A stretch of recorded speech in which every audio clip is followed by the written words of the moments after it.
ప్రతి విషయంలోనేనండి నా లైఫ్లో నేను ఎప్పుడు ఓ ఫుడ్ చూస్తే ఇమీడియట్గా తినేద్దాం అనుకుంటా.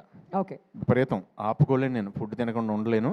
నాదే కాదు పక్క వాళ్ళది కూడా తినేద్దాం అనుకుంటాను అనమాట నేను. సో దాంట్లో ఈయన చెప్పినట్టు సినిమా ఎండింగ్ మెసేజ్ చెప్పారు, మరి ఈయన ద్వారా ఆయన చెప్పించారు, ఈయన చెప్పారు అది. అవును. మనలో సెకండ్ ఒకడు ఉంటాడు చూడండి, ఎస్.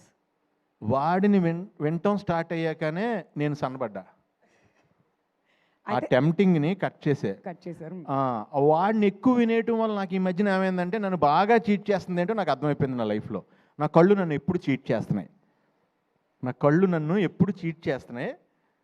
అందు గురించని కళ్ళు చెప్పేది నమ్మకుండా ఆయన చెప్పారు చూడండి, సెకండ్ పర్సన్ మనలో ఒకడు విమర్శుడు ఒకడు ఉంటాడు చూడండి, మనకి రియల్గా జాగ్రత్త చెప్పాడు, ఆయన వినటం మొదలెట్టాను ఈ మధ్యన. ఓకే, అక్కడైతే బ్యాడ్ పర్సన్ అనమాట, ఇక్కడ ఈయన లోపల ఉన్న పర్సన్ గుడ్ పర్సన్. అది సంగతి మొత్తానికి అర్థమైంది. అంటే ఏం లేదండి, మనకి ఏదైతే సుఖం ఇద్దాం అనుకుంటాడో వాడు ఆల్వేస్ బ్యాడ్ పర్సన్ నాకు, నాలో ఉన్నాడు. కరెక్ట్. ఒకడు ఎవడైతే నాకు ఏదైతే నన్ను కష్టపెడదామని ట్రై చేస్తున్నాడో వాడే నాకు పేరు తెచ్చాడు, ఆడే నాకు good person. Wow, wonderful wonderful.